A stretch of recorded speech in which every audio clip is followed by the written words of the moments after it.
Back to injury issues. You mentioned JuJu Smith-Schuster. He's got the knee. Mecole Hardman, another Chiefs receiver who is in a contract year, so it's a very important playoff run for him. He's got a pelvis injury, unlikely to play, according to Coach Andy Reid. Between Smith-Schuster and Kadarius Toney, who's got an ankle and hamstring, Andy Reid is optimistic they'll be good to go. And one quick PS on that. There was chatter this week about OBJ, and there was a workout video, and I never know what to make of the workout videos because, like, hey, there's a video of a guy running really fast. I don't know that means he's ready to play football, but he's running really fast, and it's impressive. I poked around whether or not the Chiefs would take a flyer on OBJ, give him a tryout, put him on the practice squad. What the hell? You're diminished at the position, and he's available. That's not going to happen. They're not going to do that. They're fine with the guys they have. They're big on the chemistry and the camaraderie and the familiarity, and it looks like they're going to have Smith-Schuster and Toney when they suit up 9 days from now, Peter.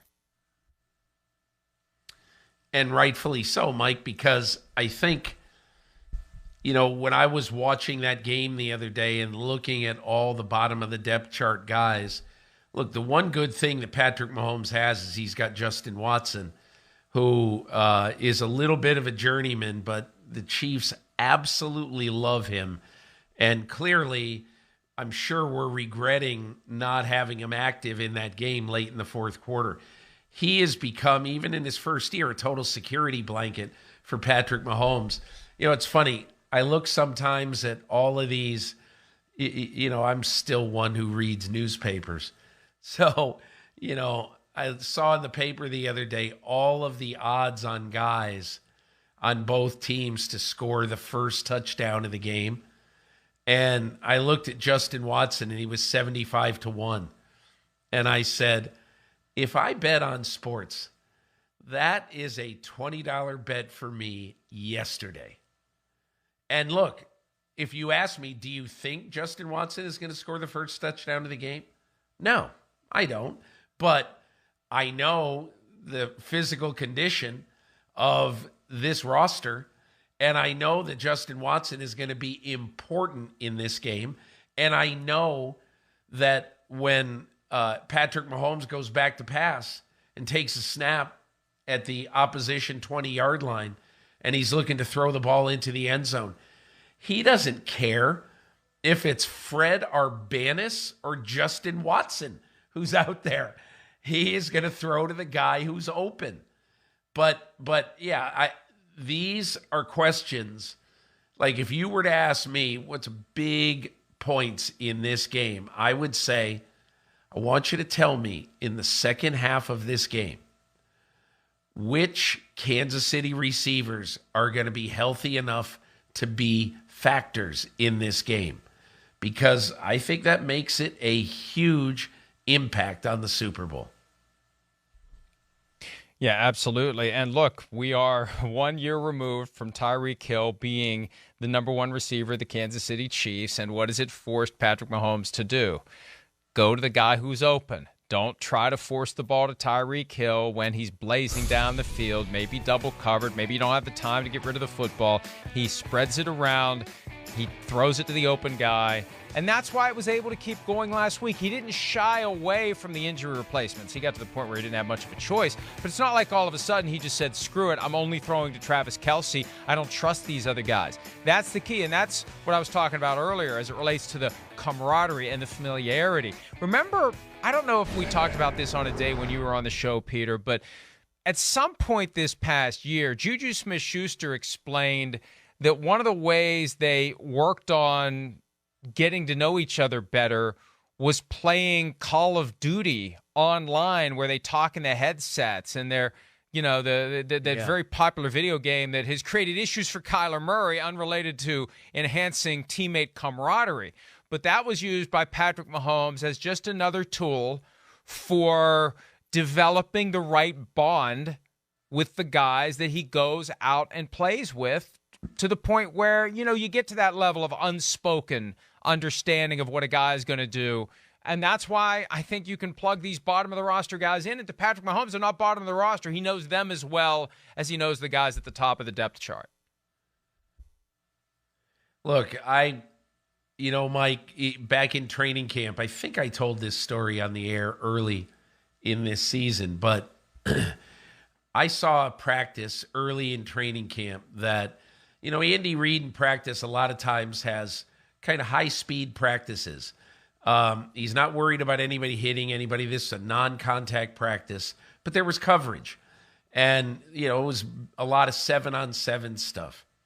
And what was so interesting about this practice is that I bet 75% of the throws that Patrick Mahomes made in this one practice, let's say 70, were to guys who weren't on the team last year. And that's the whole idea. Hey, let's see what Sky Moore, the rookie from West Virginia, can do. Let's see what JuJu Smith-Schuster can do. And whereas JuJu Smith-Schuster was a slot receiver in Pittsburgh almost exclusively toward the end of his career, he was everywhere in the offense. And then, obviously, Marquez Valdes-Scantling. So all of these new guys, Justin Watson. And I asked JuJu Smith-Schuster about it after practice. And when I say he had a smile on him as wide as Missouri, I mean, I'm barely exaggerating because he was so incredibly happy. He told me, hey, I'm not being pigeonholed here. I am running the entire route tree. I'm running everything in this offense. He loved it.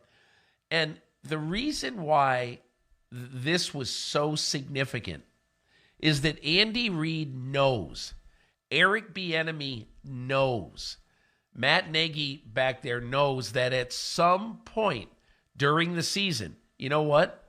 JuJu Smith-Schuster might have to play every receiver position. Sky Moore might have to play all over the map. All these guys. And so let's get them used to it in a fast-paced way.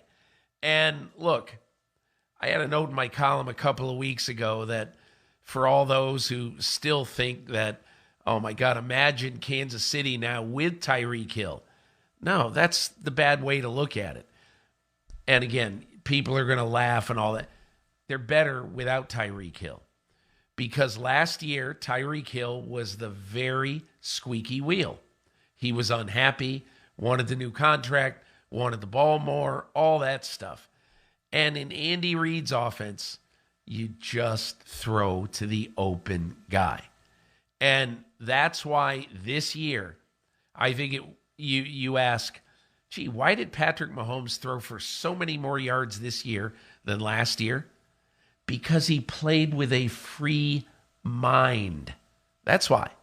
And that can be a very powerful thing. You know, it's funny. At the time that Tyreek Hill was traded, and in the aftermath of the trade, there were comments made by him and others that Tyreek Hill was never a problem, never went public, never created an issue like Antonio Brown. No, he did all of his damage quietly.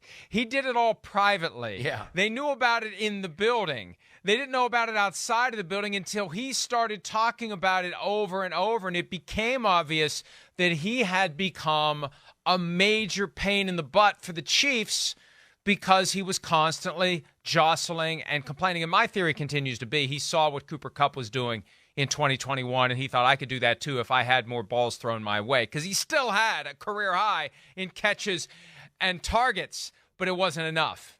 And the Chiefs made a great decision by deciding it was enough. It is enough. We're moving on, and we're going to spread this around. We're going to make Patrick Mahomes the centerpiece, and it's worked pretty well. Hi, it's Mike Florio. Thanks for watching PFT on YouTube. Hit subscribe for the latest news and analysis from Pro Football Talk.